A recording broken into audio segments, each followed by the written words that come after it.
أنت الحبيب خير الأنام، أنت نور وسلام، علمتنا صبرا جميل، أنت صادق أمين، أخلاقه نبع الهدى وصفاته قدوة لنا. أنت الحبيب خير الأنام، أنت يا محمدا، تسقينا من يديك عند حوض الكوثر، للأمة خليت سنتك الجوهر، صلى عليك الله يا خير العباد، أنت الشفيع يا خاتم الأنبياء أعطيتنا. Oke, baik Bapak Ibu yang dirahmati Allah. Mari kita sapa sekarang Bunda kita, Mas Hazir Rahim. Assalamualaikum warahmatullahi wabarakatuh. Waalaikumsalam warahmatullahi wabarakatuh. Hai, Alhamdulillah. Mas Hazir, sesuai dengan obrolan kita sebelumnya dengan teman-teman, dengan Bapak Ibu di Healing Bersama Quran, bahwa hari ini kita ada sedikit review ulang gitu ya, gambaran besar mungkin 10 sampai 15 menit, sisanya mungkin tanya jawab gitu. Kita, loh, jadi dari dua hal yang diilhamkan sama Tuhan berupa fujur dan takwa, tentu dengan makna yang sudah kita singgung sebelumnya, gitu ya. Ini bukan eh, konteksnya, bukan kebaikan dan keburukan terjemahannya, gitu kan.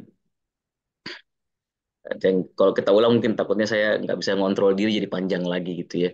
Nah, kemarin sudah kita bahas gitu ya. Dari dua kombinasi yang ada dalam diri kita, ternyata kita bisa memperoleh banyak perasaan, banyak pikiran, bisa melahirkan banyak tindakan. Tindakan itu bisa menumbuhkan karakter-karakter dalam diri kita. Karakter-karakter itu kemudian bisa menumbuhkan pembawaan diri kita, vibe kita. Vibe itu kemudian menentukan eh, benang-benang takdir kita. Loh, itu kan ternyata tidak sesederhana itu, gitu ya. Dari dua hal yang diilhamkan sama Tuhan itu.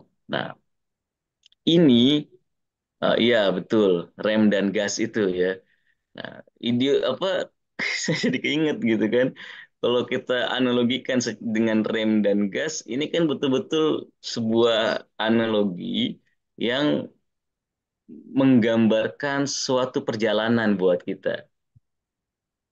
Nah, saya mau tambahin lagi nih karena kemarin kita sudah apa namanya membentuk semacam metodologi ya dalam menapaki jalan spiritual. Nah, dan kemarin kita berusaha menegaskan juga menekankan berkali-kali bahwa perjalanan spiritual ini bukanlah perjalanan yang mudah. Perjalanan spiritual ini bukanlah perjalanan yang bisa kita lalui dengan tergesa-gesa. Perjalanan spiritual ini perlu ketenangan, perlu mawas diri yang cukup, dan perlu sebuah tapak kaki yang ajak, gitu ya. Nah, akhirnya kita mencoba membuat tangga ini sebanyak mungkin.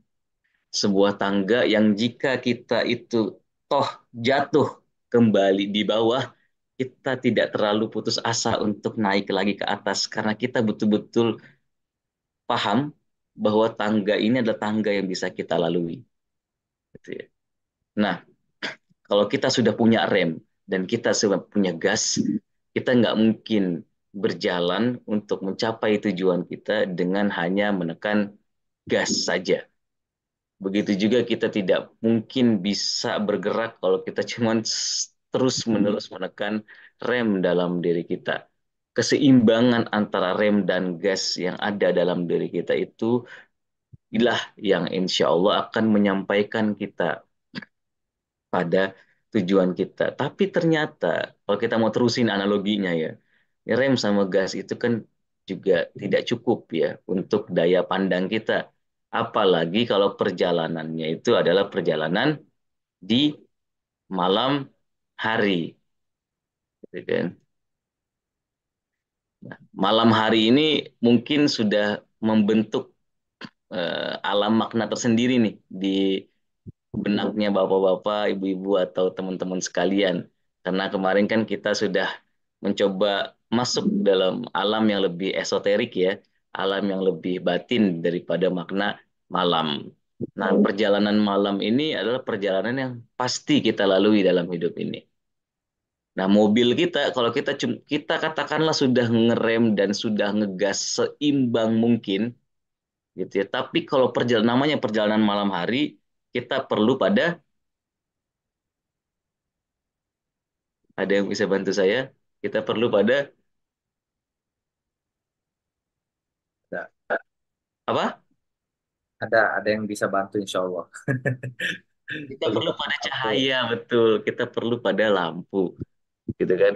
Kenapa? Karena kalau kita cuma ngegas dan kita cuma ngerem seimbang mungkin, gitu ya, semahir mungkin, seahli mungkin kita berjalan, tapi kalau nggak ada cahaya namanya malam hari, ya kita nggak akan bisa sampai di tujuan kita. Nah, lampu ini membantu kita meskipun lampunya itu adalah lampu yang pendek, gitu ya. Nah, kan sejauh apapun mungkin lampu panjang yang kita pasang di mobil itu ya paling cuma bisa membantu kita sampai 100 meter gitu ya. Hmm. Tapi coba lihat dari 100 meter yang kita punya atau 40 meter dengan lampu pendek itu kita bisa menempuh perjalanan malam katakanlah itu sampai 1.000 kilometer mungkin. Oh, Ini saya lagi bahas persoalan metodologi ya gara-gara apa tadi ada nyebut analogi gas dan gas rem. dan rem gitu kan. Nah, kita sebetulnya juga bisa memperoleh suatu metodologi perlahan-lahan tadi, tapi istiqomah, gitu ya. Dari lampu pendek 40 meter atau katakanlah lampu panjang 100 meter, ternyata kita bisa menempuh jalur 1.000 kilo bahkan, gitu ya. Dengan eh, sebuah jangka atau sebuah jarak pandang yang sebetulnya awalnya itu cuma 40 meter dan 100 meter. Poinnya ya nggak usah overthinking, nggak usah tergesa-gesa kita pengen pasang lampu tembak di mobil kita. Gitu. Karena nggak semua hal memang pada tahapan-tahapan awal perlu kita lihat. Nggak semua hal itu perlu kita tahu. Yang kita butuhkan itu adalah apa? Lampu yang bisa menyoroti pertama-tama itu di depan jalan kita dulu. Ketika itu adalah malam hari. Kalau kita bersabar melewati malam hari itu, perlahan-perlahan subuh itu bakal datang dan akan ada momen pagi, duha. Akan ada momen siang ketika kita itu yang betul-betul ngerasa ya kita perlu matiin lampu di situ. Tuhan yang akan menuntun kita, kan gitu ya. Nah, cuma kita perlu kesabaran.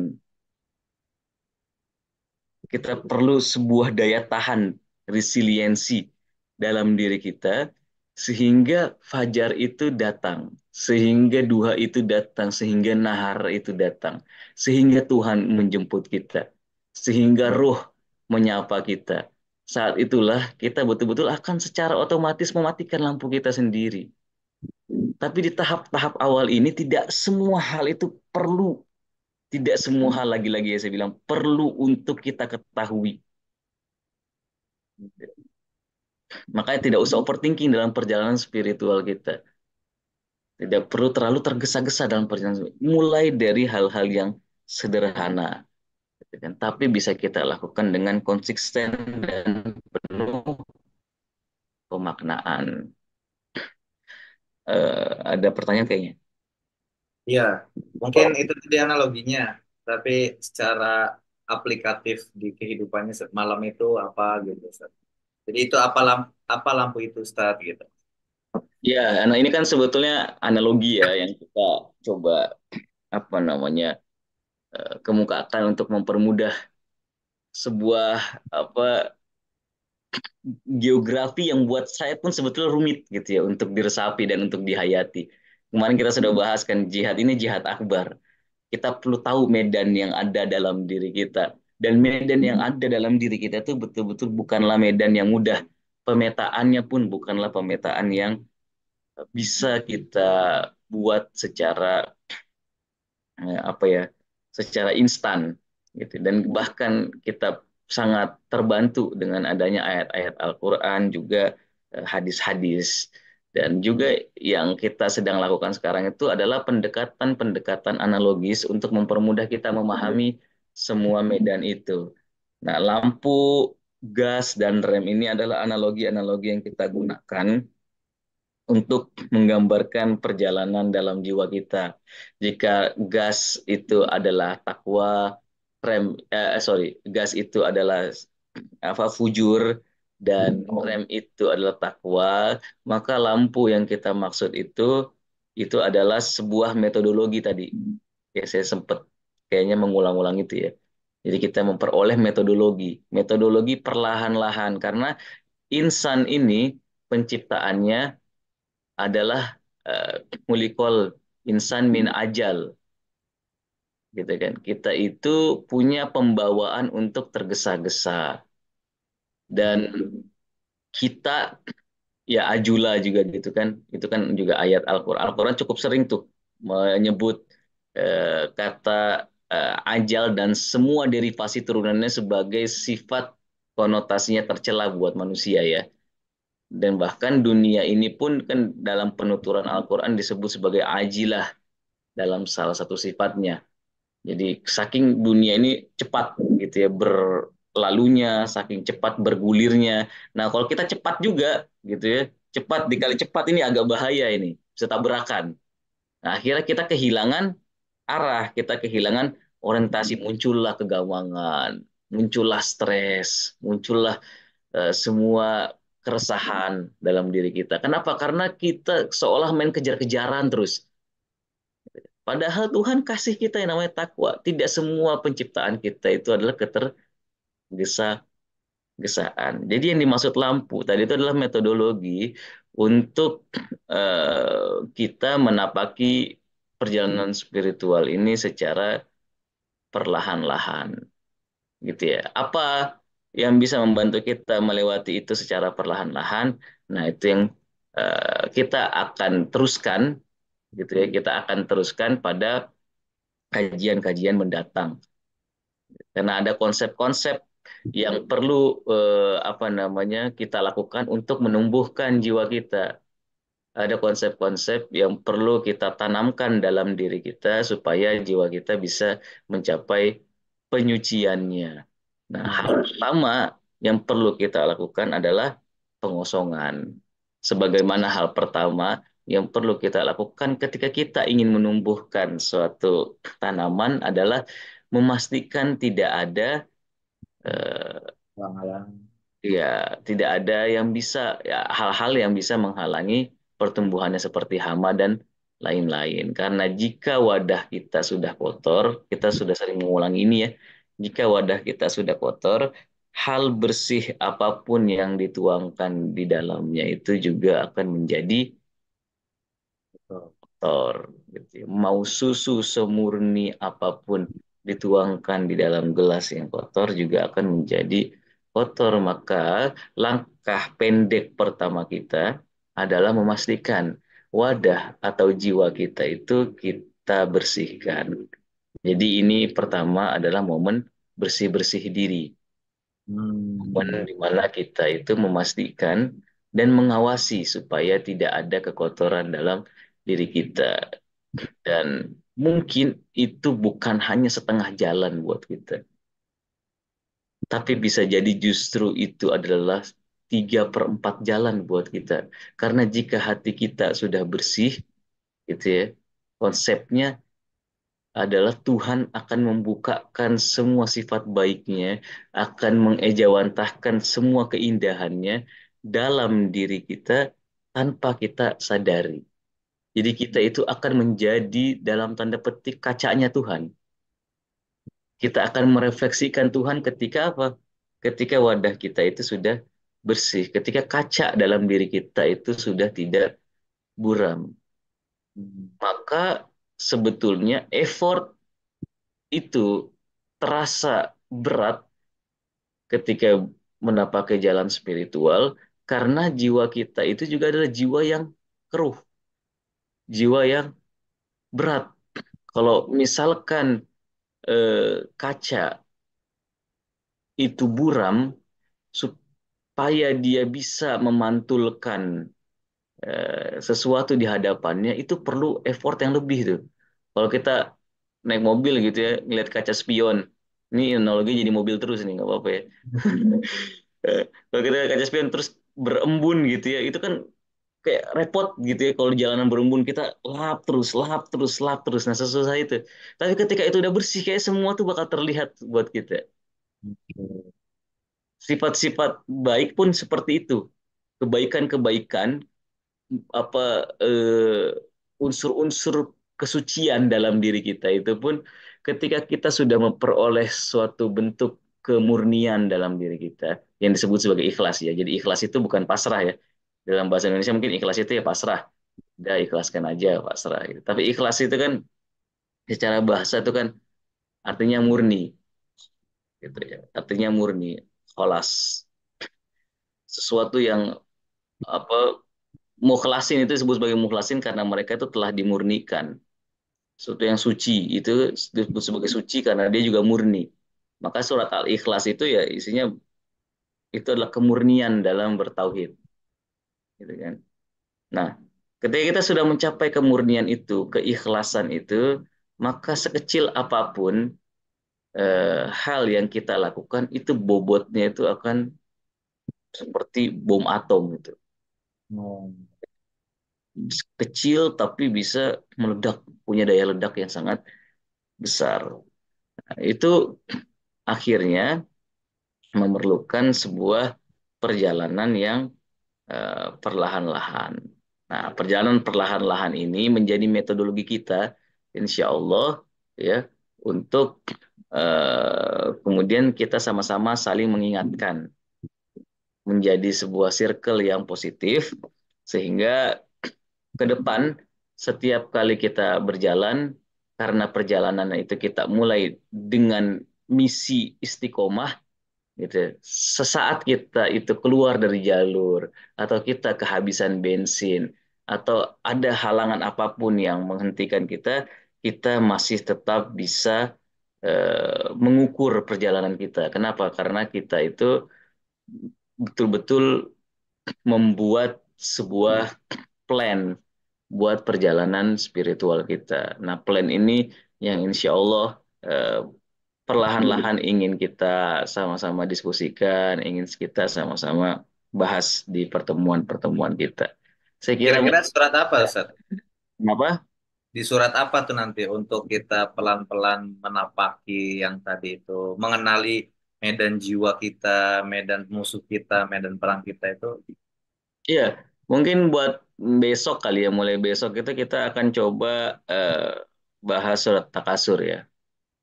takasur, Mm-mm. at-takasur. Siap-siap Bapak Ibu surat at-takasur Ini ya. selain akan memberikan masih apa namanya konteksnya penyadaran diri gitu ya, tapi juga membeberkan salah satu hal yang bisa membuat kita eh, kehabisan daya dalam perjalanan kita gitu ya. 8 ayat ya. So karena kita Ya, sudah terbentuk alam maknanya mungkin akan lebih cepat nanti kita berdiskusinya. nggak apa-apa, Mas. Nggak usah dicepet-cepetin ya, Bapak Ibu ya. Hmm. Ini kayaknya udah kebentuk nih circle-nya nih. Tuh, pada senyum-senyum. Ini tadi ada yang nanya nih, Mas Ustadz, kalau jiwa yang sudah gelap, apakah masih ada cahaya yang bisa mendapat setitik cahaya? Iya, eh, kan kemarin kita sudah sempat bahas ya bahwa cahaya yang paling indah itu biasanya muncul setelah gelap yang paling pekat. Cahaya Itu sampai bela-belain lihat sunset. Itu sunset itu indah karena memang dia adalah momen ketika apa momen pertama gitu ya, ketika gelap itu sudah mulai menghilang. Momen-momen cahaya dalam hidup kita itu akan selalu muncul. Sebagaimana Tuhan itu akan selalu ada. Selama Tuhan masih ada, maka momen untuk munculnya kebaikan dalam diri kita, munculnya cahaya dalam diri kita itu pun akan selalu ada. Kecuali Anda meyakini Tuhan itu bisa tidak ada. Maka dalam diri kita Tuhan itu selalu apa namanya menanti kapan kita itu kembali kepadanya. Momen ketika kita balik badan itu adalah momen ketika cahaya itu akan kita lihat perlahan-lahan. Makanya dalam munajat-munajat itu kita diajarkan dan sampai pada kita ya, munajat-munajat itu bagaimana mereka itu menyifati Tuhan itu sebagai zat yang senantiasa merindukan kita, tapi rindunya senantiasa kita tolak gitu ya. Engkau merindukan kami, namun kami apa namanya menolak kerinduanmu. Engkau memanggil kami, tapi kami berpaling darimu. Nah, itu kan semua bahasa-bahasa yang menunjukkan bahwa pematahari is there gitu ya. Was and will always be kan gitu ya. Dia selalu di situ. Cahaya Tuhan itu selalu di situ. Cuma masalahnya kita itu perlu membalikkan badan kita. Maka ada yang namanya cobaan-cobaan dalam hidup ini. Cobaan-cobaan itu kan adalah momen penyadaran buat kita. Momen ketika kita tertarik tiba-tiba dan kita menyadari apa namanya kehadiran cahaya itu. Dan itu adalah sebuah hujah yang diberikan Tuhan kepada siapapun. Tuhan itu selalu mencari cara supaya kita bisa kembali kepadanya, supaya cahaya itu bisa kembali hidup dan kembali hidup itu maknanya bukan dia karena pernah mati, tapi karena dia terhijab tadi. Itulah makanya kita perlu pada penyucian diri kita.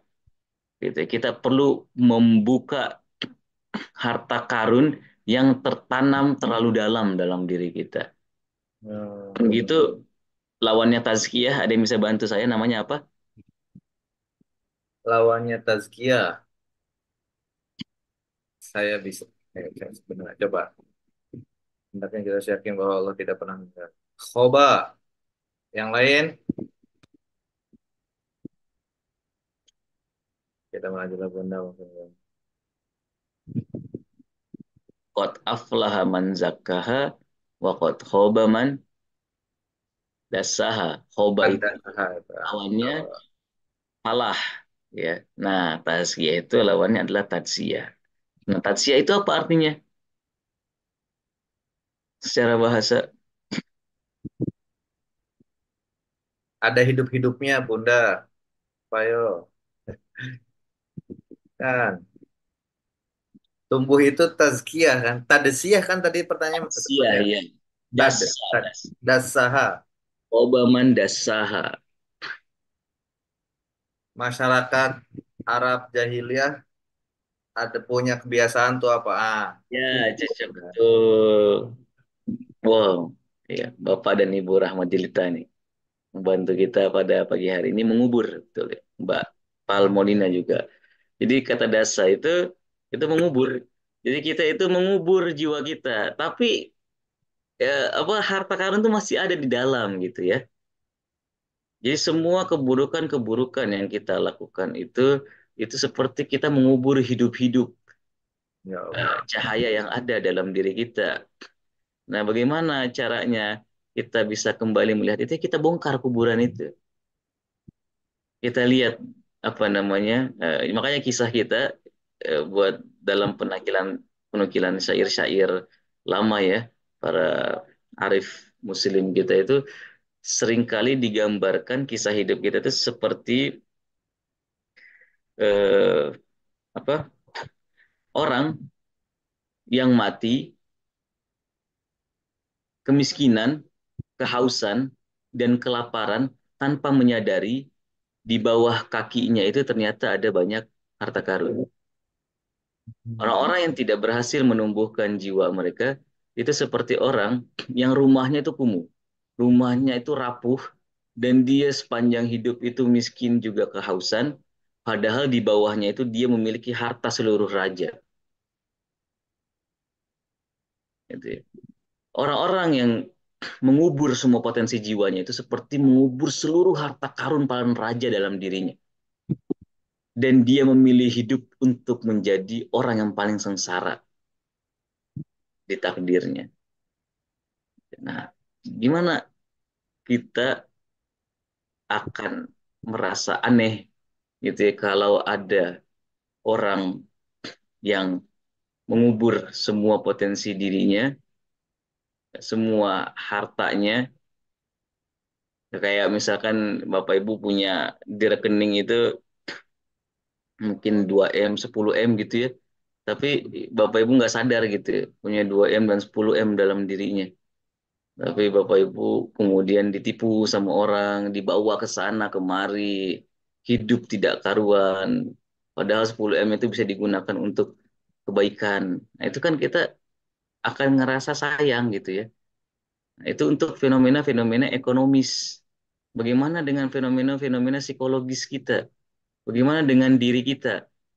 Tuhan telah memberikan sesuatu yang sangat mulia dalam diri kita. Tapi apa yang kita gunakan dengan semua kemuliaan itu? Malah kita ikut hot-hotnya setan misalkan. Gitu ya. Kita ikut langkah-langkahnya. Hot itu kemarin kita sudah bahas ya. Langkah-langkah kecilnya setan gitu kan. Akhirnya kita dibawa ke sana kemari sampai beruban gitu. Sampai kita beruban, akhirnya kita sudah kehilangan tenaga untuk memulai apa yang seharusnya kita mulai sejak kita masih muda.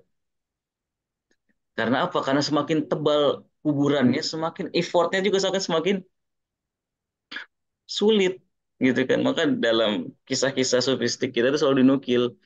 Kita itu seringkali seperti orang yang sebetulnya bisa mencabut duri di awal, tapi Ya. Tapi kita apa? kita tunda-tunda. Tunda-tunda. Ada duri nih kecil nih, kita lihat, ah masih kecil nanti aja lah. Besok lagi kita lihat, ah masih semata kaki saya nanti aja. Kita tunda lagi, sudah selutut, ah masih selutut nanti aja. Pelan-pelan udah tumbuh batang gitu kan. Ah nanti ini mah masih cuma sebadan, masih bisa kita parang. Terus kita tunda semua itu sampai akhirnya apa sih pohon duri ini sudah betul-betul menjadi pohon yang kokoh dan kitanya ternyata sudah jadi tambah tua. Kita sudah kehilangan tenaga untuk mencabut itu. Nah, kenapa tidak kita mulai itu dari sekarang? Kenapa kita biarkan duri itu tumbuh sedemikian besar? Kenapa kita biarkan kuburan itu terbangun sedemikian tebal dalam diri kita? Kita perlu memulainya itu dari sekarang. Kita nggak apa-apa lah banyak cerita ya. Katanya dulu ada orang Irak, dia tinggal di Baghdad tapi di pegunungannya. Nah, dia pekerjaannya itu mencari ular, pawang ular lah ya. Nah, dia mencari ular. Suatu ketika, ketika dia sedang mencari ular, tiba-tiba dia ketemu naga. Ini makanya agak ini ya, agak fiktif, tapi nggak apa-apa ada pesannya. Gitu ya. Naga atau katakanlah anaconda atau katakanlah ular yang sangat besar. Tapi musim itu adalah musim dingin. Apa? Musim itu adalah musim dingin. Musim Gunung pun dingin. diselimuti salju ceritanya, gitu kan. Nah dia lihat ini ular nggak bergerak, dia kira mati. Dia bawalah ke kota dari gunung yang betul-betul isinya es doang, dari gunung yang betul-betul sangat dingin, yang memang tidak memungkinkan adanya kehidupan karena nggak ada gerakan. Ketika dingin kan nggak ada gerakan ya. Nah akhirnya dibawalah ke bawah, dipanggil semua masyarakat kata dia. Wah, masyarakat sini datang, saya nemuin naga, saya nemuin anaconda, saya nemuin ular yang sangat besar. Berkumpullah masyarakat. Pelan-pelan, semua asyik ngeliatin itu, gitu ya. Semuanya menjadikan itu sebagai hiburan. Nah, tapi pelan-pelan matahari udah mulai naik nih, karena udah bukan di gunung kan, panas akhirnya apa? Mulai menyinari gitu mataharinya. Nah, es-es yang menutupi si ular itu, si anaconda ini atau si naga ini, itu mulai mencair. Sampai tiba-tiba mereka nggak sadar ternyata si anaconda ini mulai bergerak. Dan bukan cuma bergerak, sampai dia itu hidup dan makin besar. Dan melahap semua orang yang menonton dan awalnya hura-hura dengan ular itu. Hmm. Poinnya apa? Poinnya hawa nafsu kita itu juga seperti itu. Ketika dia sedang ada di situasi musim dingin, gitu ya, mungkin kita tidak merasakan bahayanya. Akhirnya kita bermain-main dengan dia. Sampai kita kehilangan kontrol. Dia menjadi makin kuat dan dia yang melahap kita. Ya Allah. Nah, di dalam diri kita ada tuh hawa nafsu itu. Dalam diri kita tuh ada naga itu. Kita coba lihat naga itu sekarang sudah apa namanya menguasai diri kita atau belum, sudah melahap diri kita atau belum. Itu yang seharusnya mungkin menjadi perhatian kita ya, bahwa eh, ada hal-hal itu yang bisa kita mulai dari sekarang, yang jika kita tunda-tunda itu dia akan makin besar dan akan makin sulit untuk kita tangani. Nah, itulah bahayanya tadsiyah ya. Makanya istilahnya Al-Quran itu sangat unik gitu ketika menggunakan kata tadsiyah. Jadi kita itu terus mengubur jiwa kita. Meskipun sebenarnya ya cahaya itu ada dalam diri kita dan selalu ada dalam diri kita. Jadi kalau pertanyaan tadi kita kembali ya, pertanyaan tadi apakah cahaya itu bisa kita nyalakan lagi? Kita nggak perlu menyalakan cahaya itu. Cahaya itu akan selalu menyala dalam diri kita. Yang perlu kita lakukan adalah sedikit ketenangan, sebuah istiqomah, dan kita coba gali itu pelan-pelan supaya stamina kita tidak cepat habis gitu ya. Apalagi kalau kita sudah terbiasa santai gitu kan, orang yang nggak biasa olahraga tiba-tiba harus olahraga. Itu langsung jatuh sakit kalau diforsir. Nah, perlu Ya, ada pembiasaan gitu ya. Nah, pembiasaan ini yang mau kita coba bangun gitu. ya, siap. Ini ada yang nanya juga, nggak jadi Al-Fatihah dulu. Belum, belum. Al-Fatihah insya Allah akan kita bahas. Cuman ini memang kita perlu melanjutkan. Kemarin ini kan kita baru diminta untuk menumbuhkan jiwa di surat Asy-Syams ya. Nah, caranya bagaimana, terus memahami medan perangnya seperti apa, perang dalam diri kita, jihad akbar itu akan dibahas di surat selanjutnya. Insya Allah ya takasur itu mulai besok. Ya. Kalau Al-Fatihah itu bab yang lain, nanti lah. Pokoknya informasinya ditunggu aja.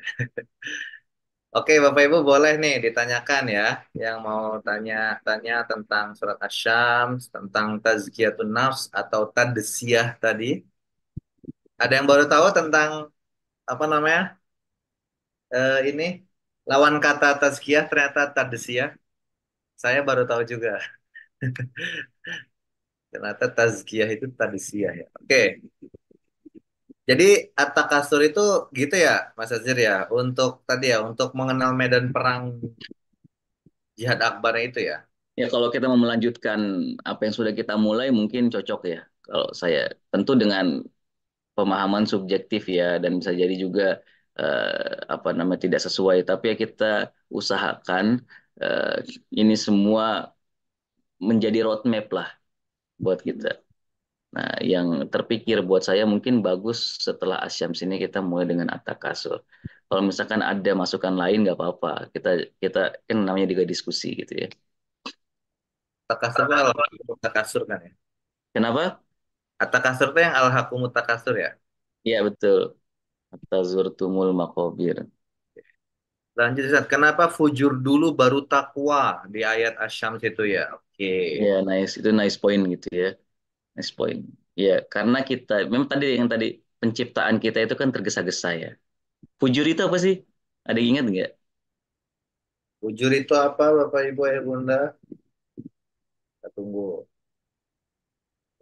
Kalau Zoom tuh memang ada proses ngetik ya. Jadi gas. Fujur itu gas katanya.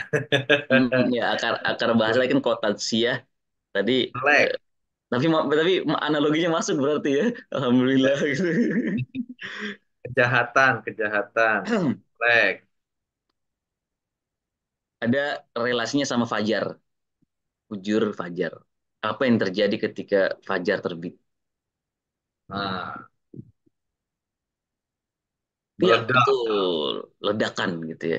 Jadi fajar itu kan Wah, disebut fajar karena apa seperti ada ledakan merah di langit gitu ya. Ketika ya, sebelumnya tuh kayaknya datar malam, semua gelap gitu ya.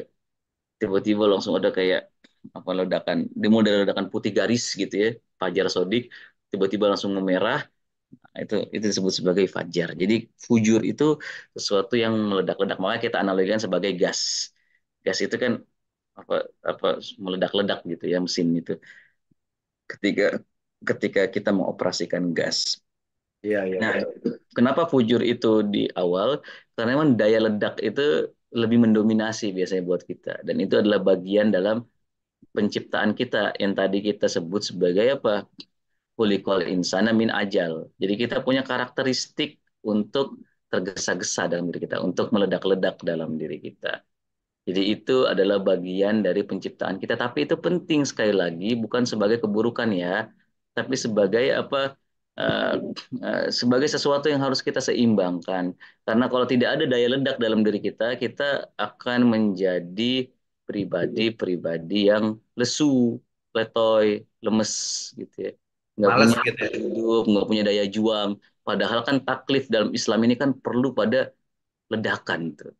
Kita mau jihad, kalau kita letoy nggak bisa jihad. Kita mau sholat gitu, kalau kita lemes, wa antum kusala gitu kan katanya Al-Quran. Ada orang sholat yang ketika mereka sholat di depan masyarakat, mereka menggebu-gebu, tapi ketika mereka sholat sendirian nggak ada yang melihat, mereka kusala, males. Nah itu Oh, nggak seimbang tuh, nggak seimbang daya ledaknya itu. Nah daya ledak itu perlu, tapi perlu diseimbangkan. Nah, sama kayak nafsu gitu. syahwat ya. Syahwat itu kan penting dalam hidup ini dan itu yang membedakan sebetulnya doktrin agama Islam mungkin dengan ajaran-ajaran lain ya.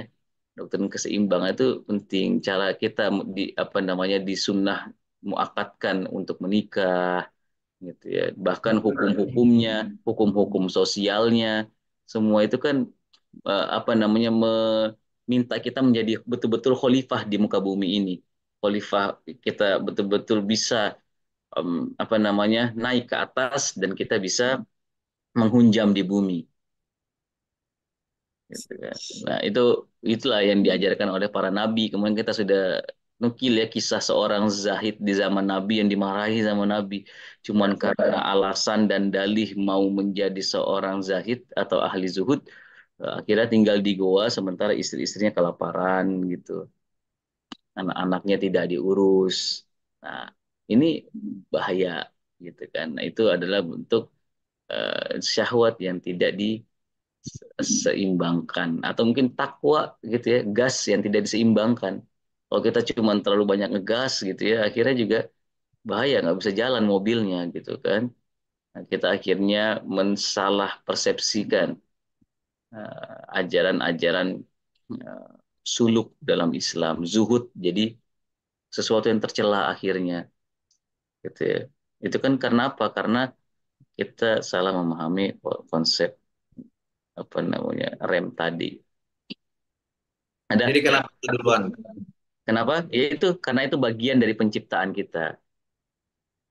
Enggak Karena kita takwa itu dulu gitu. secara Takwa wa fujur gitu. nggak kan fa'alhamaha fujuroha wa taqwaha. Fujur itu didahulukan. Poinnya mungkin karena kita itu betul-betul defaultnya gitu ya Oh, lebih dominan untuk tergesa-gesa, untuk meledak-ledak. gas. Iya, untuk ngegas. Karena memang kan ini konteksnya kan berjalan. Ini kan sirot, subul, sirot, subul itu kan semua adalah apa ya simbol-simbol yang banyak digunakan Al-Quran. Al-Quran betul-betul menggambarkan hidup kita ini seperti perjalanan. Dan yang cukup esensial, meskipun gas juga esensial ya, untuk perjalanan itu ya gas gitu kan. Ya, kita nggak bisa jalan kalau nggak ada gasnya gitu. Tapi kan nggak bisa gas doang, harus ada remnya. Nanti kita nabrak kemana-mana gitu. Jadi itu didahulukan. Poinnya, kita kemarin nggak sempat singgung ini ya, saya tuh lupa. Poinnya mungkin karena memang kita itu secara default ya memang ingin tergesa-gesa. Dan itu bagian dari penciptaan kita. Ustaz Afwan, malaikat itu bisa melihat Allah kah? Karena sepemahaman saya, waktu Isra malaikat Jibril tidak bisa menemani Nabi ketika mau naik ke Sidratul Muntaha. Masya Allah. Iya. Padahal Hmm, malaikat Jibril kan pemimpin dari para malaikat, tapi tidak mampu. iya. Kalau penukilan Al-Quran itu kan Nabi itu demikian tingginya. Itu kan sampai summa dana fatadalla fakana qoba qausaini au adna. Gitu ya. Istilah au adna itu istilah untuk menggambarkan ya Al-Quran itu udah kehabisan kata gitu untuk menggambarkan seberapa dekat Nabi dengan Tuhan. Oh, Gitu. Jadi iya kan summa dana Nabi mendekat. Nah, itu perjalanan Nabi dengan malaikat tuh, gitu ya. Sumadana, fatadalla gitu, dan lebih dekat lagi. Fakana koba kausa ini au adna. Fakana koba kausa ini dulu. Sedemikian dekat seperti dua busur yang saling didekatkan ketika mau ditarik panahnya. Kan itu kan pasti mendekat itu kan. Dua Ya. busur kan. Nah, itu fakana koba kausa ini au adna. Nah, au adna ini udah kehabisan kata nih Al-Qur'an. Gitu ya, untuk menggambarkan kedekatan Nabi dengan Tuhan yang demikian intim ya dalam tanda petik sampai malaikat Jibril itu dalam hadis Mi'raj itu sudah tidak bisa lagi mampu untuk mengikuti perjalanannya Nabi gitu ya. Dan itulah makom setinggi itu gitu ya, makom yang dimiliki Nabi eh yang dengan ketinggiannya itu tapi tetap saja hidup di bumi kita gitu. Tetap saja makan seperti kita, tetap saja apa namanya berjalan seperti kita, tetap saja eh, eh, dikhianati gitu ya. Tetap saja mengalami momen dilempari kotoran, tetap saja mengalami momen dilempar batu sampai berdarah dahinya, kakinya gitu ya. Padahal beliau itu kalau mau tinggal di atas bisa saja tetap tinggal di atas gitu kan. Tapi beliau memilih untuk kembali ke titik terendah supaya kita bisa juga naik ke atas itu. Beliau akhirnya apa namanya risalahkan yang namanya sholat, dan sholat itu kan mi'rajul mukmin ya. Jadi mi'raj itu tidak tertutup meskipun pasti kualitasnya beda antara mi'rajnya Nabi dengan mi'rajnya kita. Tapi kita juga punya mi'raj. Mi'raj kita itu ada di mana? Di sholat.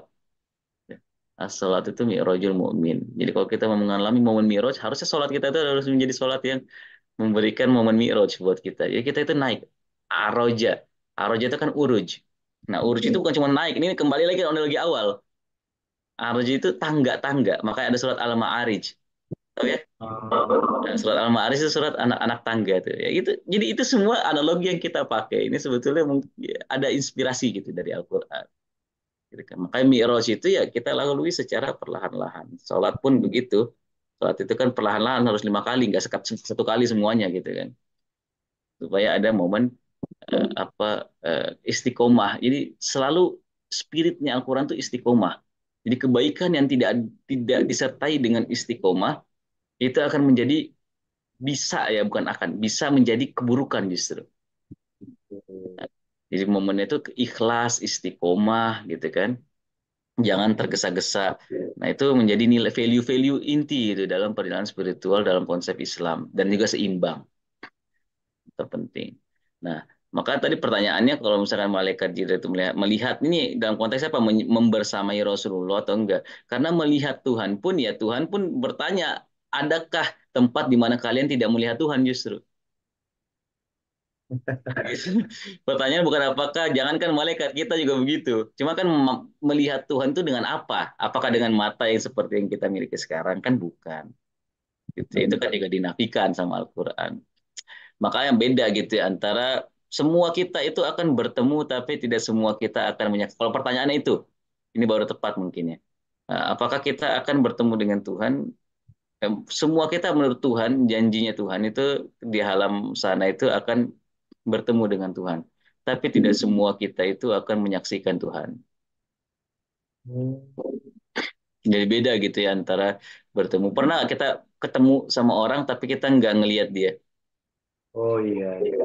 Nah, mungkin seperti itu kisahnya ketika hari kebangkitan. Dan itu adalah siksa terbesar sebetulnya ya.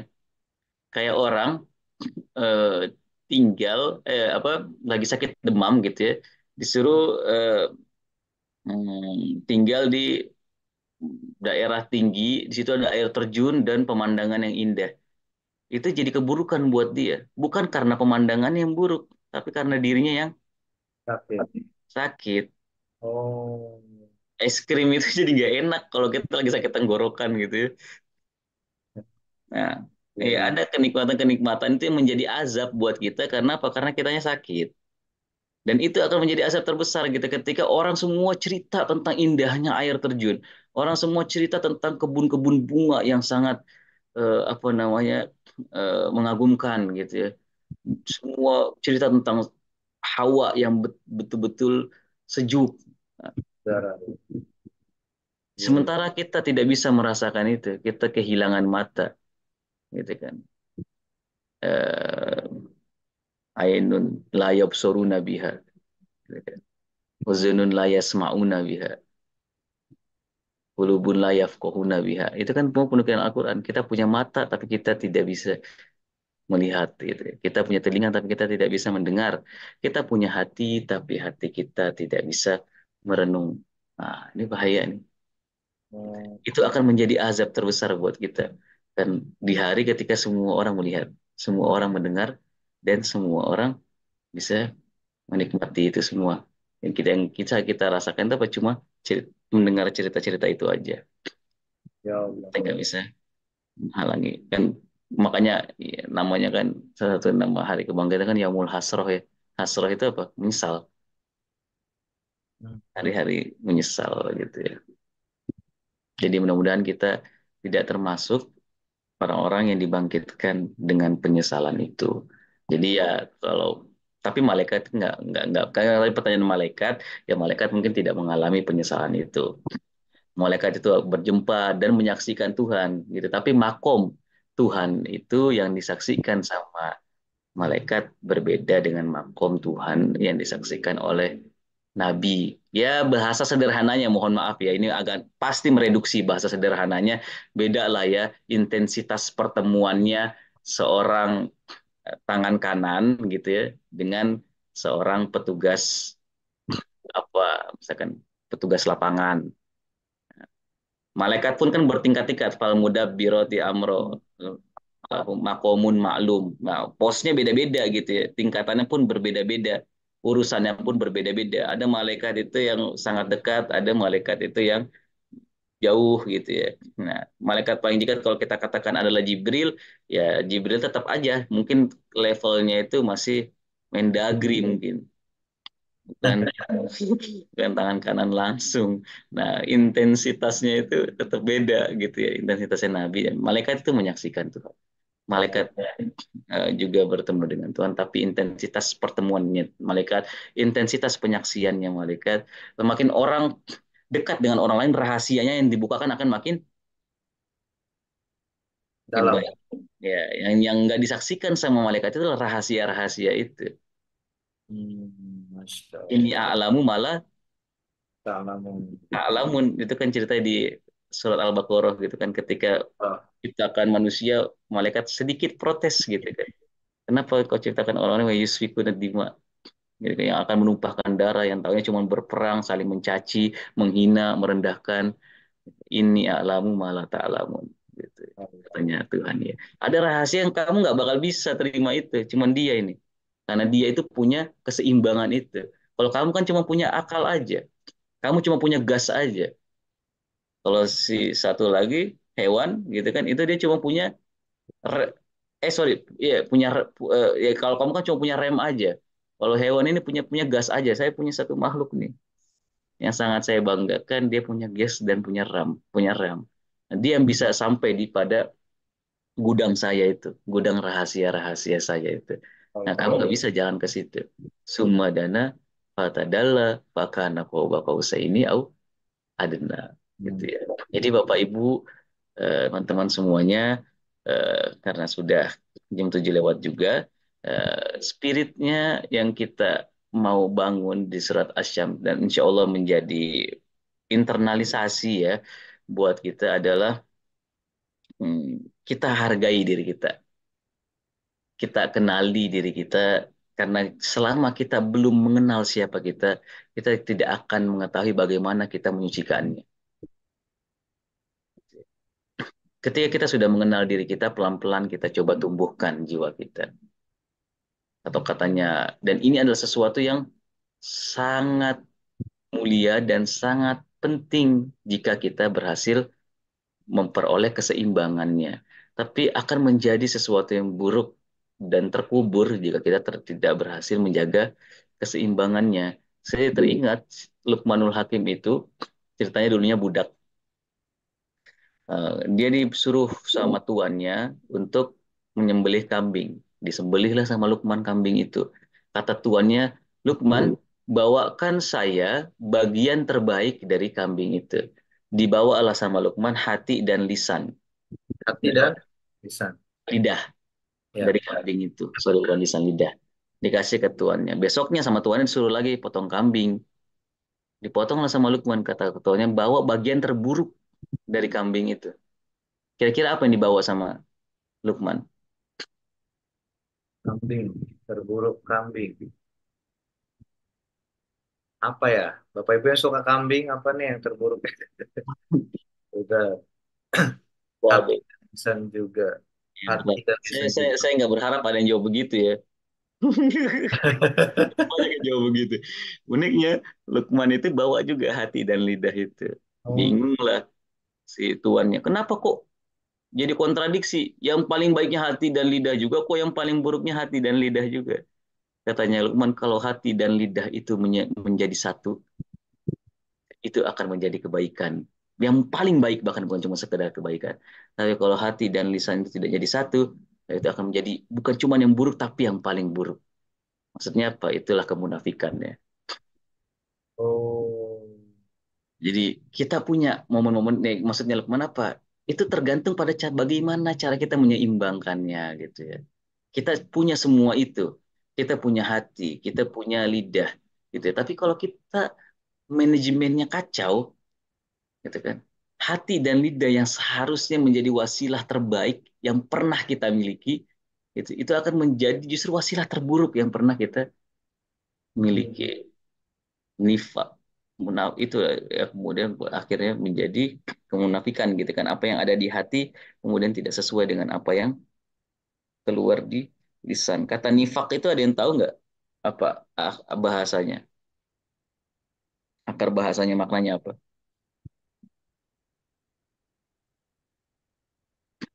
Ada yang bisa bantu nggak? Nifak ya. Iya nifak, nifak munafik. Nafako. Apa tuh ya?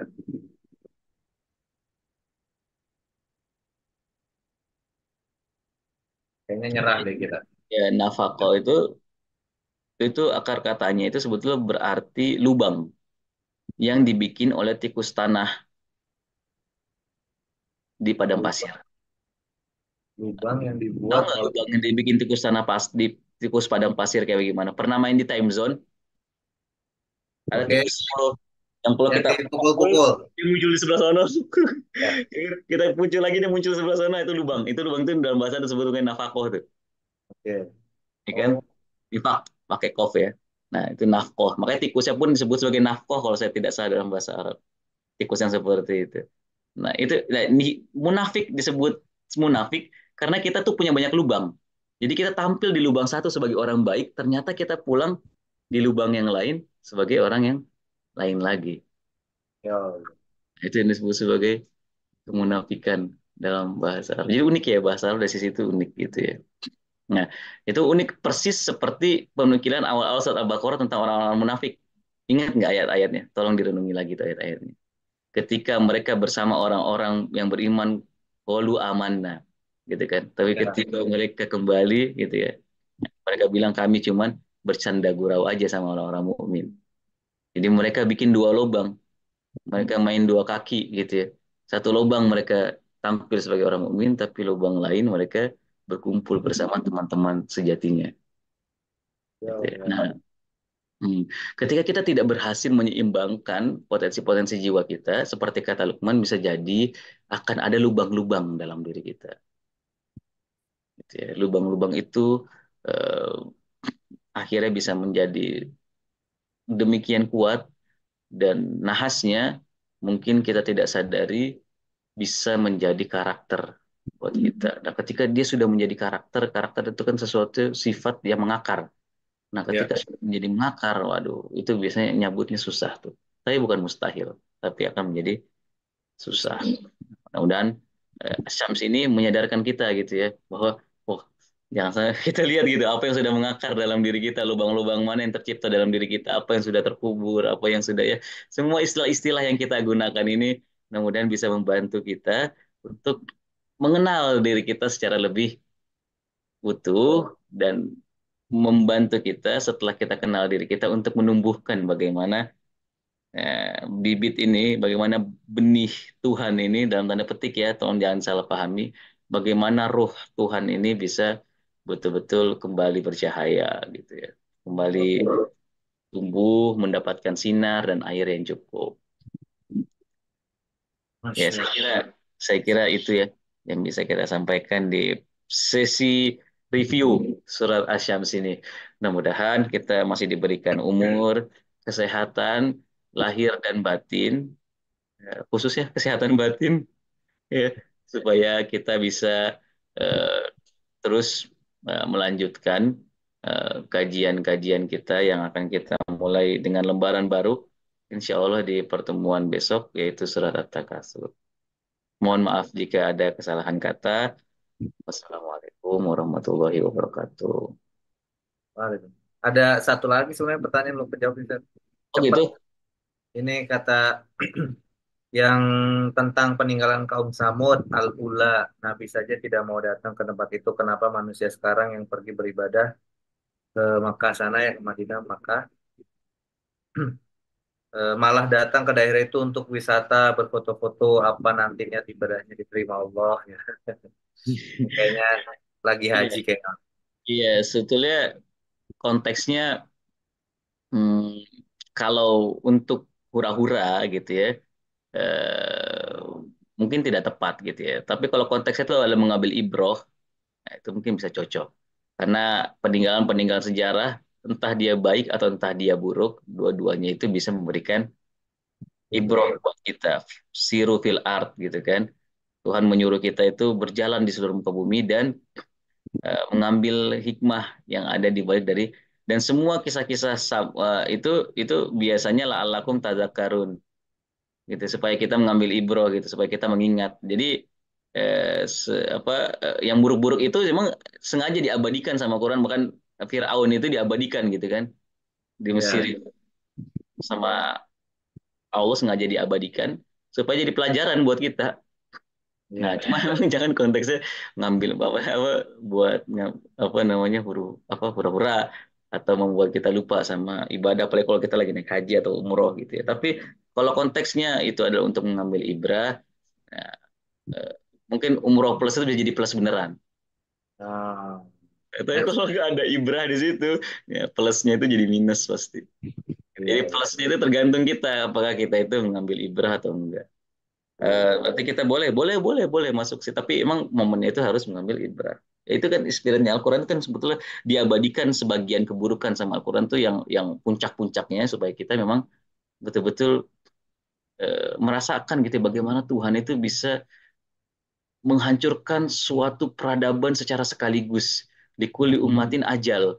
Jangan kira cuma manusia aja yang punya ajal. Umat itu bisa punya ajal kalau mereka tidak menjaga ketakwaan. Ya, makanya ada ketakwaan sosial kan. Istilah bukan ketakwaan itu bukan individu doang. Kalau sosial juga apa namanya udah kelewatan batas ya bisa di itu nggak sulit gitu istilahnya Tuhan untuk menghancurkan mereka. Jangan kalian kira Tuhan itu tidak berkuasa terhadap satu umat. Iya, siap, siap. Kaum Ad, kaum Samud, Petra di Yordania itu kan semua diabadikan, gitu kan? Ya supaya kita mengambil ibrah itu. Siap, siap. Bantu kami bongkar kubur, Ustaz. Jangan ilegal. Desah Tapi ya. kita sama-sama lah, sama saya juga sangat terbantu dengan kajian ini. Ya kita sama-sama lah saling mengingatkan, mudah-mudahan eh, Tuhan juga kasih kita kekuatan gitu ya. Tuhan juga kasih kita kekuatan untuk apa namanya eh, menggali lah apa keburukan-keburukan yang sudah kita tanam terlalu dalam. Siap, siap. Oke. Enggak Barakallah. ilegal bercanda itu bukan. Bercanda ya Bapak Ibu. Bapak Ibu pokoknya nih antara bercanda dan seriusnya Mas Azir di ini cerna sendiri ya. Iya, iya. Makasih Ada lagi banyak. nggak? Udah ya, udah Kenapa? semua ya. Insya Allah saya nggak sempat baca soal kolomnya. Udah semua ya, Insya Allah ya. Sudah, sudah, sudah. Jadi maksudnya Mas Azir tadi ini yang kubur itu bukan yang al-ula ya Bapak Ibu ya. Jangan-jangan nanti disangkut pautkan tuh. Jadi yang gali kubur tuh balik lagi ke tazkiyatun nafs kita. Bapak Ibu ya, Iya. tazkiyatun Bahwa nafs. jiwa-jiwa kita tuh terkubur gitu. Maksudnya cahaya itu tuh terkubur.